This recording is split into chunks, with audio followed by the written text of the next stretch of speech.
Coming up on this episode of Hit the Sled, can Dan Quinn win a Super Bowl with the Washington Commanders? Next on Hit the Sled.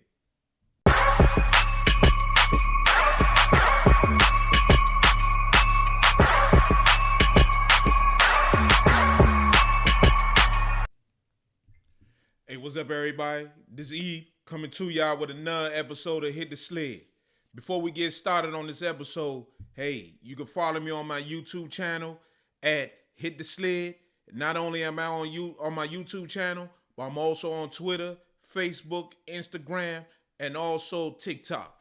Hey, on this episode of Hit the Sled, we gonna talk about Dan Quinn, his press conference today, and is he set up to win a Super Bowl with the Commanders?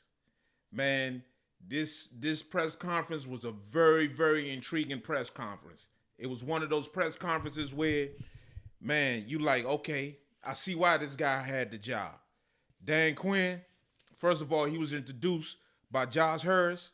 Josh Harris came out and talked about, why they hired Dan Quinn, and he passed it off to Adam Peters, the new GM. And Adam Peters was just gleeful.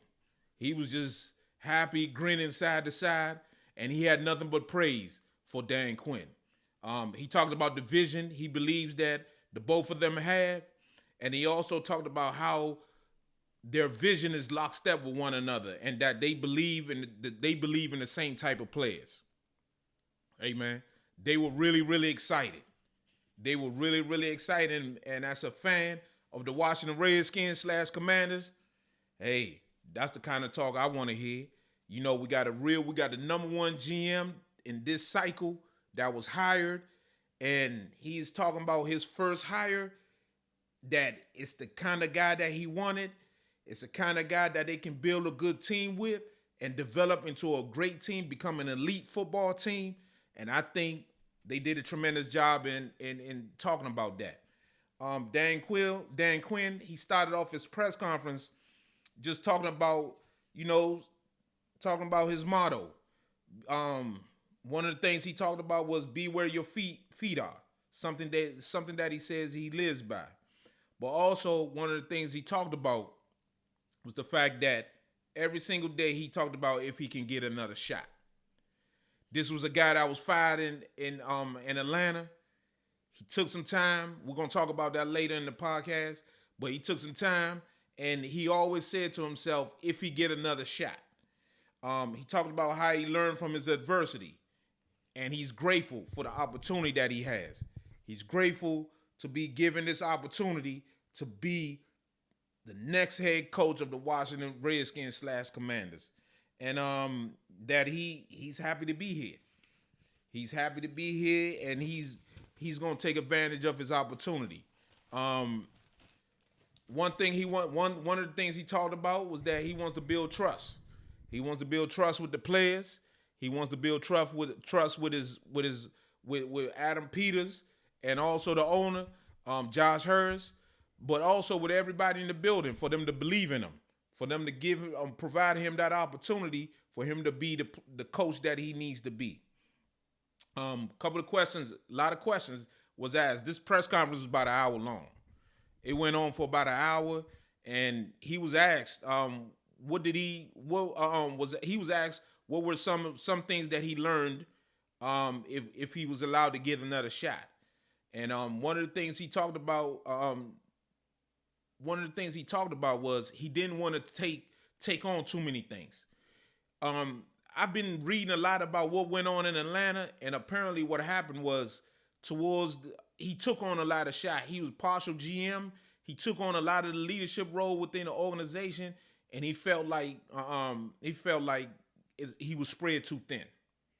And one of the other things he talked about was feeling like he has ownership support, and he talked about being lockstep with the GM, which was something that you heard a lot during his press conference.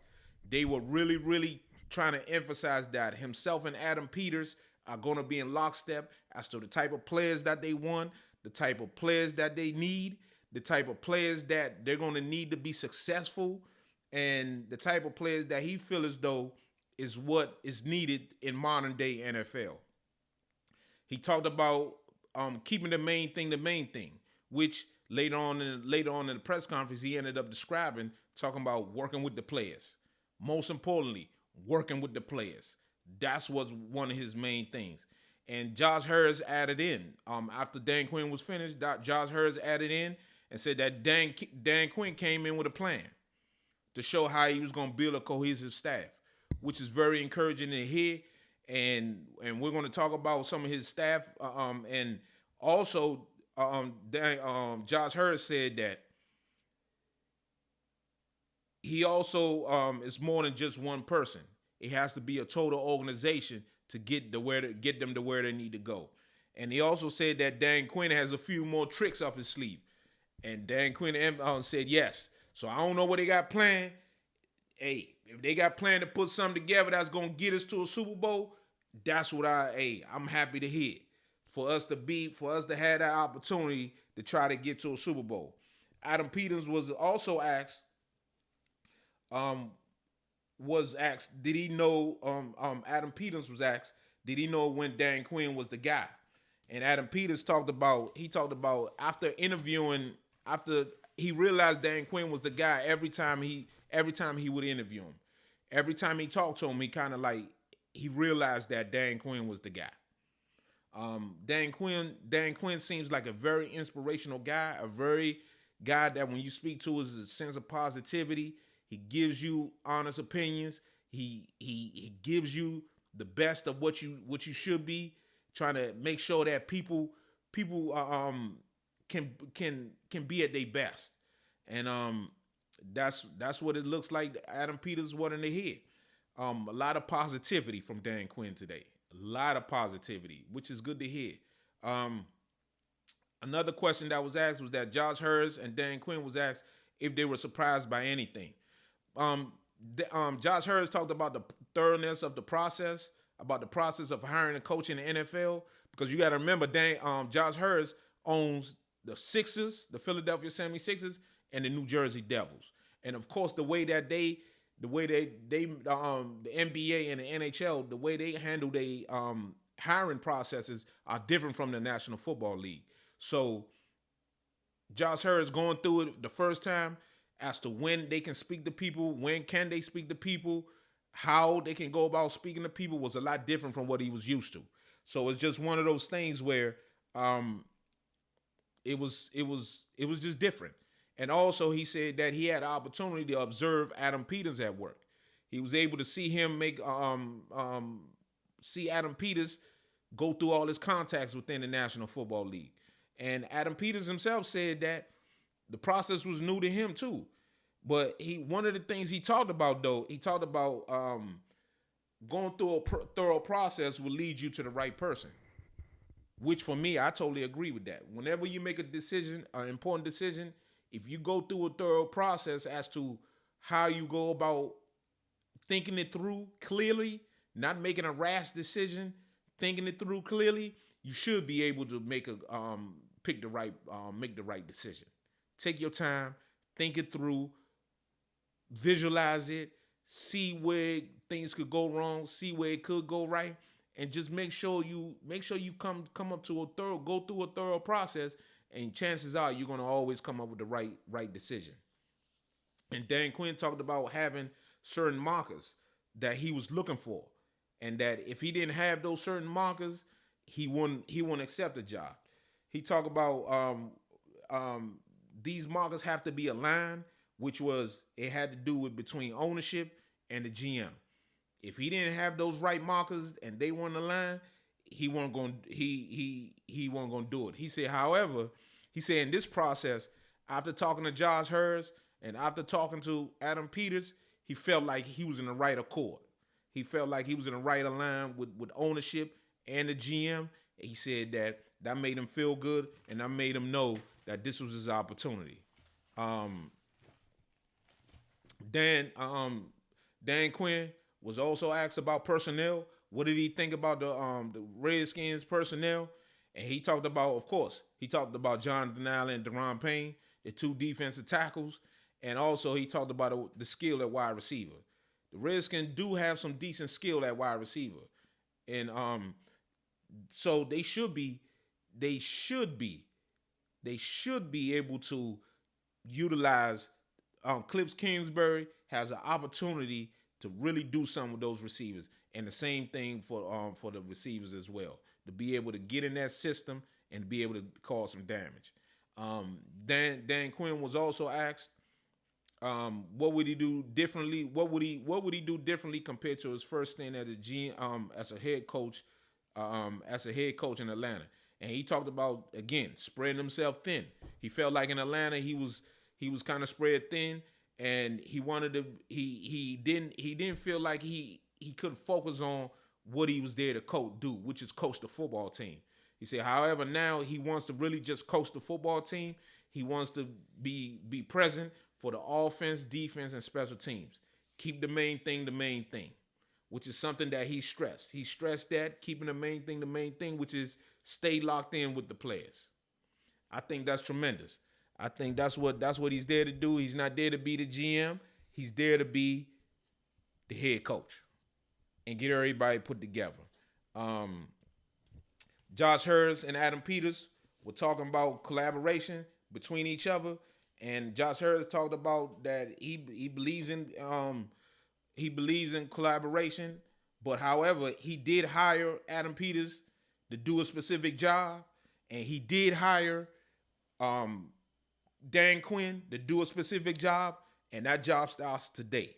It starts today, and that they need to get they are in charge of getting this organization to an elite level, and it's one of those things they have to get done. It's one of those things they're gonna do. They're gonna get it done, and I think that's great. You want to collaborate. You want to talk it through. You want to make sure everybody gets their everybody between the coach, GM, assistant GM, scouts, and stuff like that, that they're able to see, they're able to have a voice. But then, hey, Peter's got to make the final decisions. That's just plain and simple. Peter's got to make the final decision. He got to make that call. He really do. He got to make that call. So that was good to hear. Adam Peters was asked about the potential quarterback and how Cliff Kingsbury will add to that, and Adam Peters stated that they haven't even started that process yet. I'm sure they just, it's early. It's not even after the Super Bowl yet. The combine hasn't even came around, and they haven't started that process yet. But however, I truly believe though that, man, they thinking about it. And Cliff Kingsbury, he's been with Caleb Williams all last year. He's gonna be able to give some thoughts about what things about Caleb Williams. They're gonna have some information on that. You know what I'm saying? And that was an interesting point that Adam Peters said, that they haven't started that process yet as to looking at the quarterbacks. But you best believe something going on. They getting information right now as we speak. That thing getting started. They got to prepare for the combine. The combine is coming up in probably about 2 weeks after the Super Bowl. A week, 2 weeks after the Super Bowl, the combine gets started, and then they off and running. Dan Quinn was also asked. He was asked about why Cliff Kingsbury and his DC Joe Witt, why were they hired? And Dan Quinn talked about the reason why he hired Cliff Kingsbury was because every time he went against Cliff Kingsbury's offense, it gave him problems. He said he studied him, he took notes, and it's one of those things about the process. He knew that if he ever get that shot, that opportunity to be another head coach, Cliff Kingsbury might be somebody he go after. He said Cliff Kingsbury offense gave him problems. Cliff Kingsbury offense was something that it was difficult for him to go against. And he said that he has a really good offense, and also he works really well with the defense. He said he works really well with with the quarterbacks, He said Cliff Kingsbury works really well with quarterbacks. So I believe this Cliff Kingsbury hire was no accident. They didn't just stumble upon this. However, If you didn't know, according to reports, Magic had something. Minority owner Magic Johnson had something to do with Cliff Kingsbury, in that he talked to Cliff Kingsbury, told him, "Hey man, we need you down there. We need you. We need you down there," and help sway Cliff Kingsbury to come on down. So man, hey, I think it was a great hire, Cliff Kingsbury. I think it was an awesome hire, and also he talked about his defensive coordinator Joe Witt, who's been with him the past 3 years with the Cowboys. He talked about the reason why he hired Joe Witt is because Joe Witt is excellent at doing the things that need to be done in modern day defenses in the National Football League, which are tackling and creating turnovers. He said that Joe Witt is one of the best people in the National Football League and in coaching, tackling, and creating turnovers. And creating turnovers is something that the Redskins do not do. They're one of the poorest teams in the National Football League and the NFL when it comes to creating turnovers. They need all the help they can get. They need all the help. If you want to win a Super Bowl, which is the ultimate goal should be you want to win a Super Bowl. If you want to win a Super Bowl, you got to be able to create turnovers. Because the days of you just shutting people out, shutting people down, them days are over in modern day football. You are not going to line up beat people 49-0. It ain't happening. The days of the doomsday defense, the Ravens defenses, the steel curtain, all them days are over. They don't neglect. It's no intimidation no more in the National Football League. You can't strike fear in nobody hop. If a dude's scared in the NFL to go out there and play, he's just scared. But all the big they done took defense out of the NFL. And so the things that you need to do is tackle in space and also create turnovers. And that's something that Dan Quinn feels like his defensive coordinator Joe Witt can do. And also disguise the coverage while the quarterback has the ball in his hand. That's something that he's also really good at. So I think it's gonna be. I think it's a very, very, very, very interesting and important hires that seem to be very good. Seems to be very, very good. He was asked about Eric Bieniemy, and Dan Quinn talked about how he met with Eric Bieniemy today, and that he informed him that he would no longer be working for the Commanders, which is fair. It's fair. Dan Quinn got to hire his own people. Eric Bieniemy had his opportunity. He did not get the job done. So you cannot blame EB. You cannot blame Dan Quinn for Eric Bieniemy's departure. They didn't do him wrong. They did not do Eric Bieniemy wrong. They did not. So unfortunately, Eric Bieniemy has to get a new job, but that's okay. He'll be okay. The next thing he was talked about was about Dan Quinn was asked about picking his own QB and molding his roster, and Dan Quinn talked about we haven't even gotten to that point. Again, he talked about not had gotten to the point yet regarding the draft, but what he is going to focus on is his roster.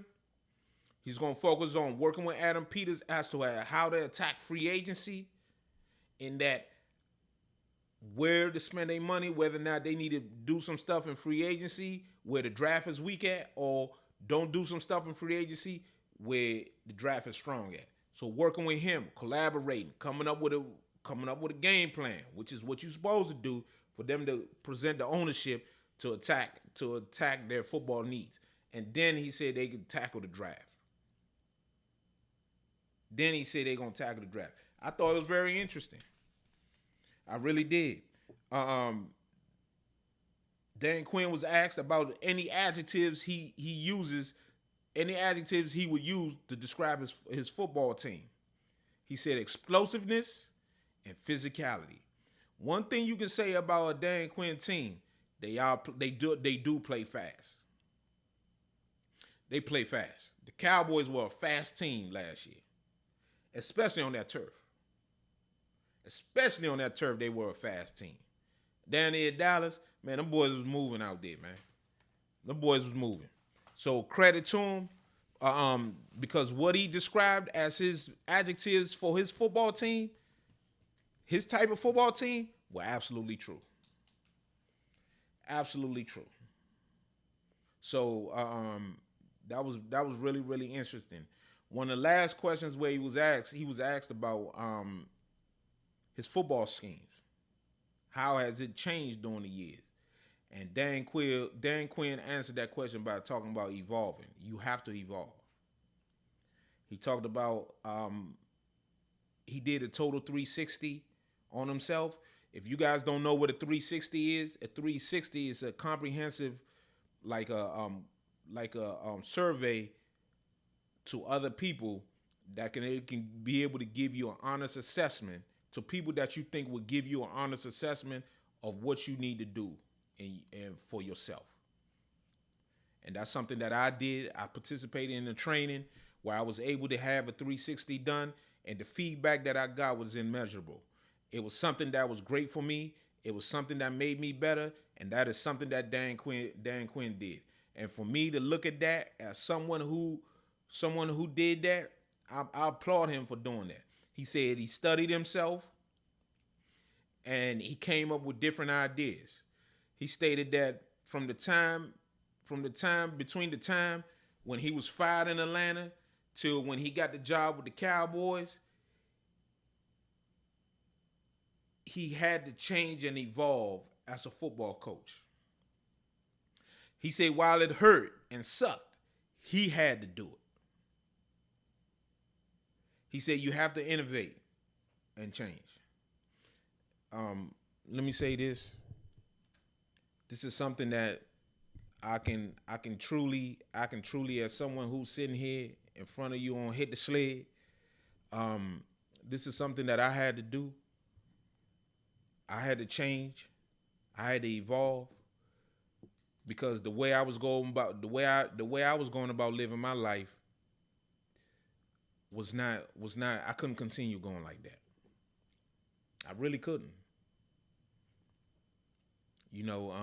Sometimes in life, when something dramatic happens to you, you're not forced to change until something dramatic happens to you. In Dan Quinn's case, in his football life, it was getting fired from the Atlanta Falcons.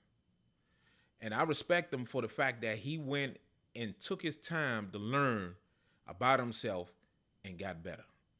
Most people will never do something like that. Never. I did that for myself, and I was able to change. And the only reason why I'm sitting here talking to you now, doing Hit the Sled, where there's going to be changes going on with Hit the Sled. It's going to be innovation coming on with Hit the Sled. The way I'm doing Hit the Sled now is not the way Hit the Sled will be done in the future. But you got to start somewhere. You got to make yourself better. You gotta put yourself in position to know this is not working, so I gotta change here.